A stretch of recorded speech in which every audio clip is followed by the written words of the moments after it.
El día de hoy les explicaré sobre el método de las dos fases y el dual simplex. Mi nombre es Alexandra Duarte. Como vemos en este esquema, el método de las dos fases se utiliza cuando aparecen variables artificiales dentro del ejercicio, o sea, cuando hay restricciones de mayor o igual o de igualdad. En este caso, el método de las dos fases inicia construyendo una tabla, como en el método simplex, pero en la tabla se colocan 0 todas las variables de decisión, de modo que solo quedan en la función objetivo las variables artificiales. De este modo, en la primera fase se busca minimizar la suma de las variables artificiales. Se realiza de la misma forma que el método simplex convencional, eligiendo la variable que entra, la variable que sale, actualizando la tabla y mirando si se cumple la condición de parada de minimización. Y si es así, pues se termina el método, en el cual se debe corroborar que la función objetivo sea igual a 0 y que las variables artificiales ya no se encuentren en la base. Si es de esta forma, entonces el método continúa para la segunda fase, y si no, se dice que el método no tiene solución. Para la segunda fase, el método simplex utiliza la misma tabla de resultado del ejercicio de la fase 1, solamente que se cambian las variables o se coloca el valor de las variables de decisión dentro de la función objetivo y se eliminan las columnas de las variables artificiales, que ahora son 0. Entonces se inicia nuevamente en la metodología del simplex, en la cual se elige la variable que entra, dependiendo si es un máximo o un mínimo. Aquí ya puede ser maximizar o minimizar. Se escoge la variable que sale y se actualiza la tabla hasta terminar cuando se cumpla con la condición de parada, de acuerdo a si es un máximo o un mínimo, y si se cumple esa condición, entonces se da por terminado el ejercicio. Esa sería como la metodología que se utiliza en este método de las dos fases. Vamos a ampliar un poquito más. La fase 1, ¿cuándo termina? Cuando no hay variables artificiales en la base y cuando se encuentra una solución básica factible inicial. Si el problema tiene un espacio factible, el valor mínimo de la función objetivo es 0, lo cual indica que todas las variables artificiales son 0 y en ese momento se pasa a la fase 2. Si el valor mínimo de la función objetivo es mayor que 0, el problema no tiene solución y termina notándose que no existen soluciones factibles. Para la segunda fase, entonces, se utiliza la solución óptima de la fase 1 como solución de inicio para el problema. Se eliminan las columnas de las variables artificiales, solo se dejan las variables de holgura. Y se incluye en la fila el ZJ-CJ, ya se va a trabajar con la función objetivo normal, ya no es la auxiliar. Entonces se colocan los valores de los coeficientes de las variables básicas, que serían, por ejemplo, aquí estos menos 4, 1, se colocan porque recuerden que anteriormente se habían colocado en 0, y se utiliza la eliminación de Gauss-Jordan para resolver dichos coeficientes, o sea, el mismo método que la variable que entra, la variable que sale, de acuerdo al método simplex. El resumen, entonces, en la fase 1, el criterio es minimizar. La función objetivo es la función objetivo auxiliar de las variables artificiales. La variable que entra es la más positiva de los ZJ menos CJ y la variable que sale es la menos positiva de los B sobre A, siendo A mayor que 0. De lo contrario, no se restringe la variable que entra. ¿Cuándo termina la solución de la fase 1? Cuando se minimiza la función objetivo auxiliar Z' de las variables artificiales, de modo que se hacen igual a 0 o salen de la base. Y cuando la función objetivo, el BJ, es igual a 0. En la fase 2, la función objetivo se optimiza el ZJ a partir de los resultados de la primera fase, eliminando las variables artificiales y colocando los valores de las variables de decisión en el ZJ.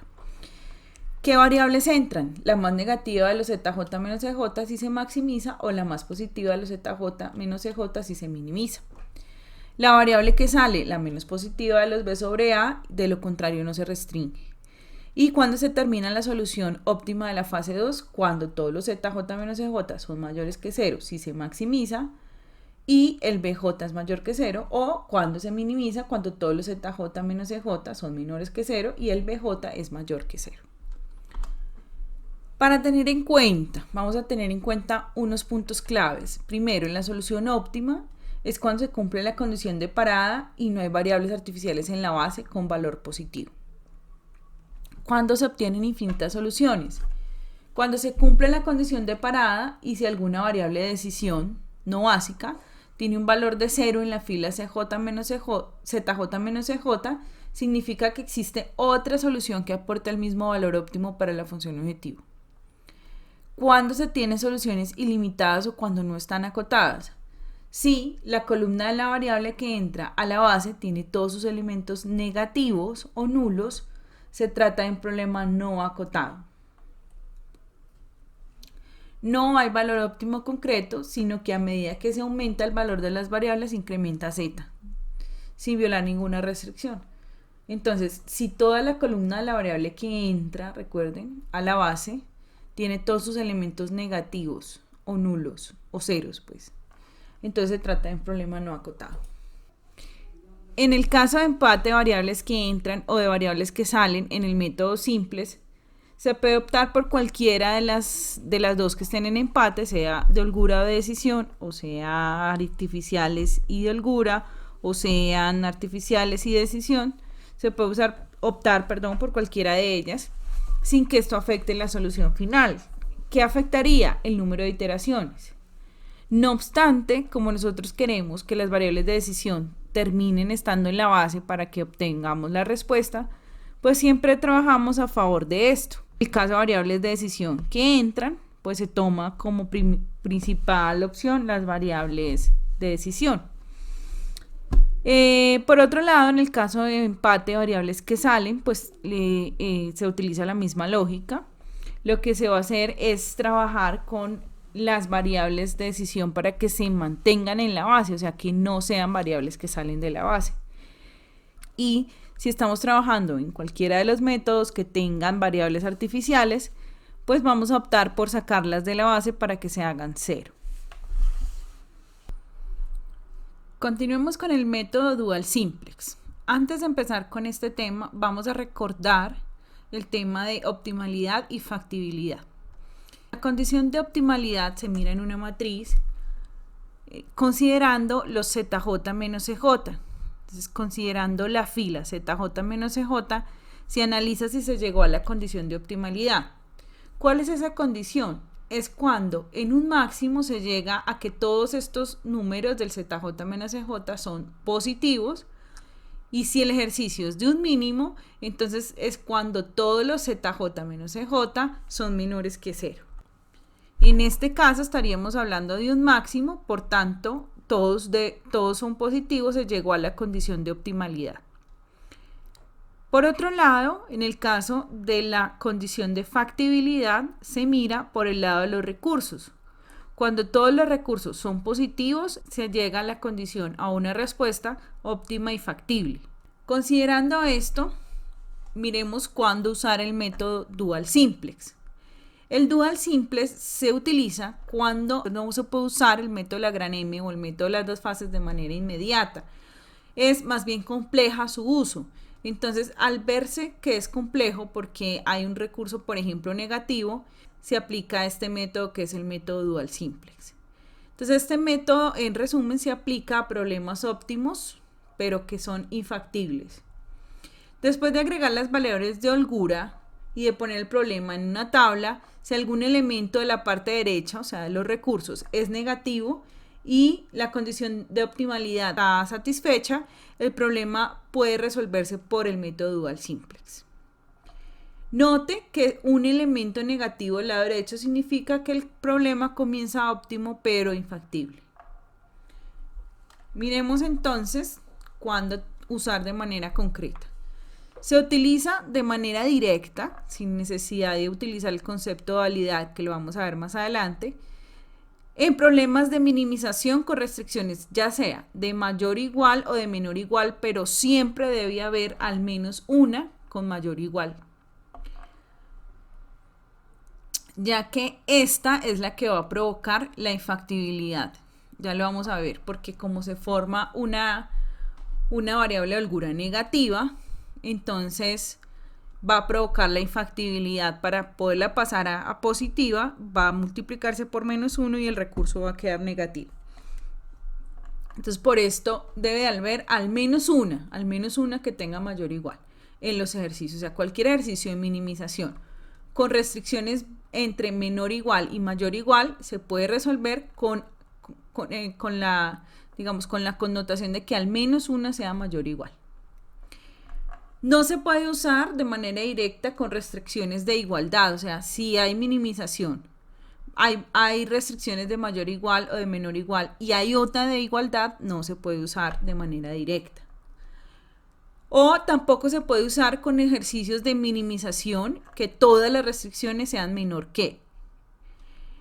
Si se tienen este tipo de ejercicios, o sea, los anteriores, que tengan igualdades o que todos sean menor que, se debe usar el concepto de dualidad que vamos a mencionar más adelante.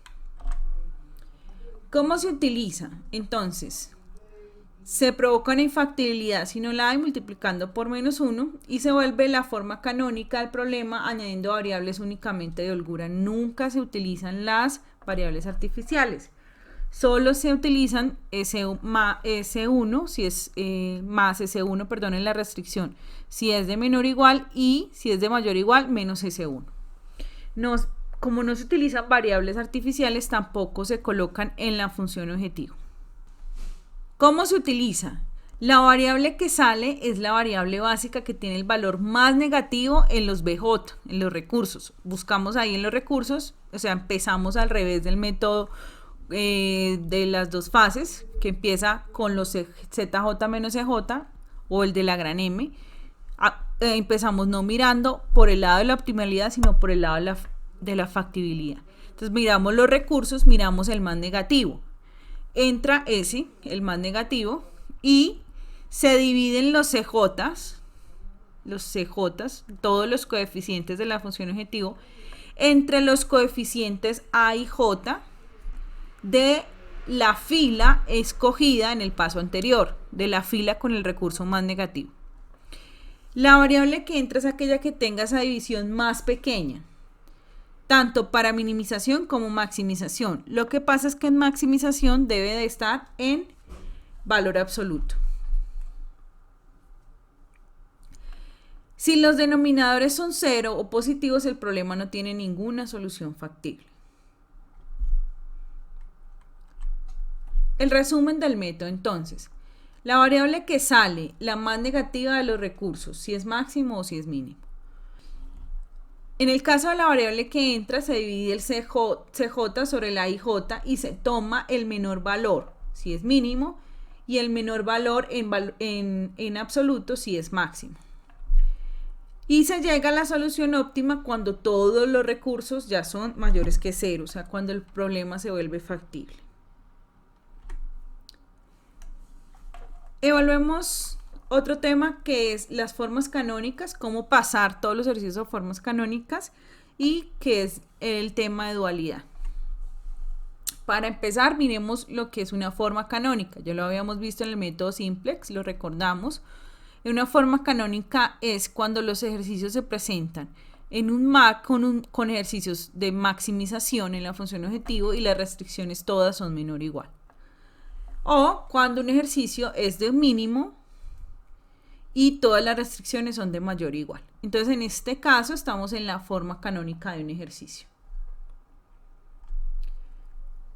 ¿Cómo vamos a pasar a la forma canónica? Miremos acá este ejercicio. Es un máximo de x1 menos 3x2 más x3 sujeto a la restricción x1 más x2 más x3 mayor que 2 menos x1 más 2x2 menos x3 menor que 3 y x1 menos x2 más 2x3 igual a menos 1 con x1, x2 y x3 mayor que 0. Entonces observen que para ser canónico, como es un ejercicio de maximización, todas las restricciones deberían presentarse en forma de menor que, pero solo tiene una en forma menor que. Entonces tenemos que pasar esta que está en mayor, igual y esta que está en igualdad. ¿Cómo lo hacemos? Muy sencillo. Cogemos, maximizamos la misma función z igual a x1 menos 3x2 más x3. se multiplica por menos 1 la primer restricción, ya que queda mayor o igual, entonces tenemos que pasarla a menor o igual. Multiplicando por menos 1, esta restricción quedaría como menor o igual. Entonces menos x1, menos x2, menos x3, menor o igual a menos 2. La segunda restricción se deja igual porque ya está en menor o igual, entonces es menos x1 más 2x2 menos x3, menor o igual a 3. Y la tercera restricción se abre en dos restricciones porque es una de igualdad. Entonces está la forma de pasar estas restricciones, se convierte en dos desigualdades. La primera desigualdad es la misma ecuación con el signo menor o igual. Entonces x1 menos x2 más 2x3 menor o igual a menos 1. La segunda ecuación es la misma restricción multiplicada por menos 1 con el signo menor o igual. Esta queda menos x1 más x2 menos 2x3 menor o igual a 1. Sujeto a las restricciones de rango x1, x2 y x3 mayor que 0. Repasemos. La primera restricción se multiplica por menos 1 para que quede en forma se cambie de mayor o igual a menor o igual. Y en el caso de la igualdad se convierte en dos desigualdades. La primera ecuación es la misma, pero se cambia de signo. Y la segunda ecuación es multiplicarla por menos 1 y cambiarle el signo a menor o igual. En resumen, vamos a tener que esta forma, que no es canónica, un máximo z igual a x1 menos 3x2 más x3, sujeto a estas restricciones que son de mayor o igual, menor o igual, igualdad, las teníamos que pasar todas a menor o igual. Entonces acá ya lo vemos todo en función de un máximo y todas las restricciones con menor o igual. Ahora el tema de dualidad. El tema de dualidad es algo muy sencillo, es pasar un ejercicio que está en una forma primal a una forma dual, que permite, digamos, pasar un máximo con restricciones de forma canónica, ¿cierto? Con restricciones de menor o igual, a un mínimo a su forma canónica con restricciones de mayor o igual. Cogemos el problema primal, que es un máximo, igual a C1, X1 más C2, X2 más C3, X3, sujeto a las restricciones con los coeficientes A11, X1 más A12, 21 por X2 más A31 por X3, menor o igual a B1. Fíjense que es un máximo con restricciones de menor o igual y lo vamos a pasar a su forma dual. Entonces tenemos un mínimo de otra función que se llame g y los que son los recursos pasan a ser los coeficientes de la función objetivo, pero la transpuesta de los recursos, miren que los recursos van hacia abajo, acá van horizontal. Entonces B1 pasa acá, las variables también son diferentes, vamos a tener acá AX, acá A por AY, ¿cierto? A la transpuesta por Y, las variables son Y. Entonces cogemos el recurso B1, lo multiplicamos por la variable Y1. ¿Y cuántas variables vamos a tener? ¿Cuántas Y? ¿Cuántas restricciones haya? Entonces, como hay dos restricciones, hay dos Y, Y1 y Y2. Entonces cogemos los recursos B1 y lo multiplicamos por la variable Y1 más B2 por Y2. Ahora, la siguiente restricción, ¿cómo las convertimos? Entonces, como es un máximo, este queda un mínimo.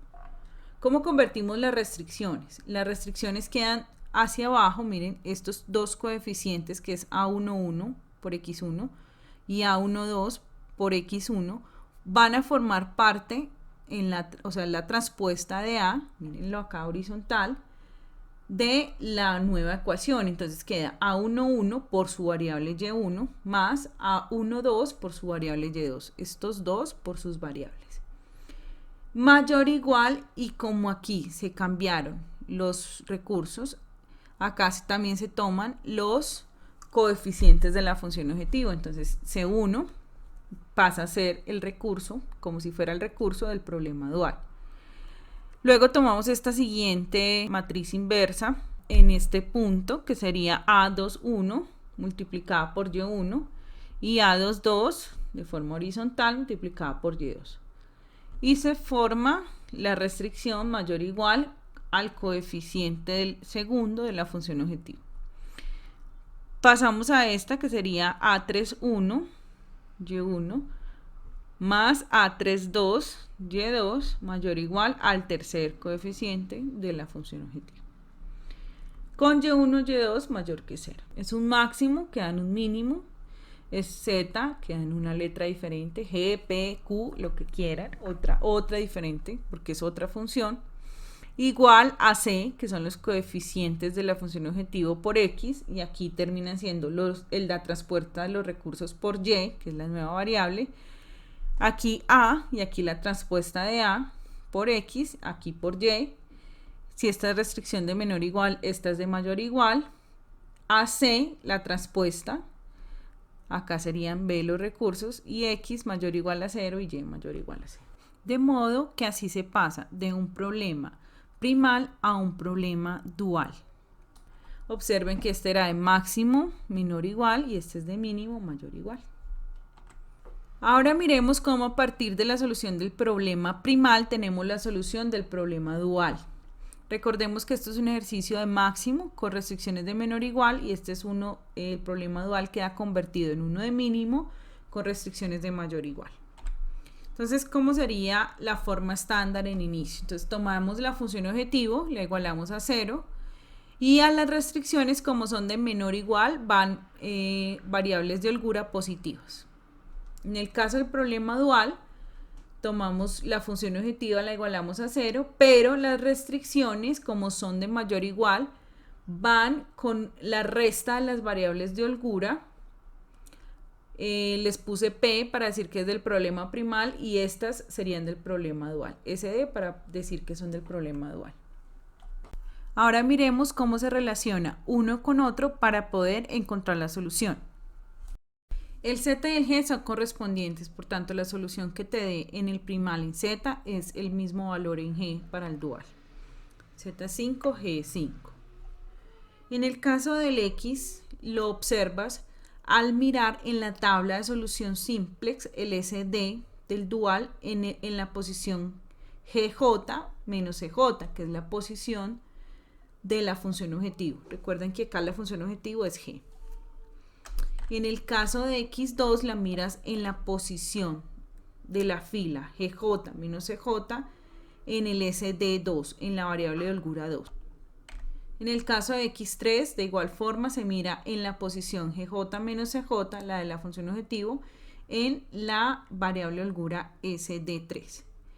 Para la variable de holgura del primal, para saber la solución de esa variable de holgura, se mira en el Y1 en la posición GJ menos CJ del dual y para la variable de holgura número 2 del primal se mira en la posición de Y2 en el GJ menos CJ. Miremos este ejemplo. Vamos a obtener del primal la solución del dual. Entonces tenemos un ejercicio de máximo y esta es la solución final del simplex. Como podemos ver, Z da 45, S1 da 4. Ese es el primal 1 da 4, X2 da 9. Como X1 y S2 no entraron, dan 0 en la solución. Pasando esto a la solución del dual, o sea, cómo nos daría si tuviéramos el ejercicio dual o si solucionáramos el ejercicio dual. G va a ser 45, Y1 se mira en la posición de la variable de holgura S1, C es 0, en la posición ZJ menos CJ, porque esta es la solución del primal, entonces se mira en la posición ZJ menos CJ, 0. Y2 se mira en la posición ZJ menos CJ, pero de la variable de holgura, 2,5. La variable de holgura del dual 1 será la posición de la variable de decisión X1 en el ZJ menos CJ, o sea 4,5. Y la variable de holgura D2 se relaciona con X2, pero en la posición CJ menos CJ, o sea 0. De esta forma podemos obtener del primal la solución del dual o del dual la solución del primal. Acá les dejo unos videos en los que pueden profundizar acerca del tema de dualidad. Muchas gracias por su atención.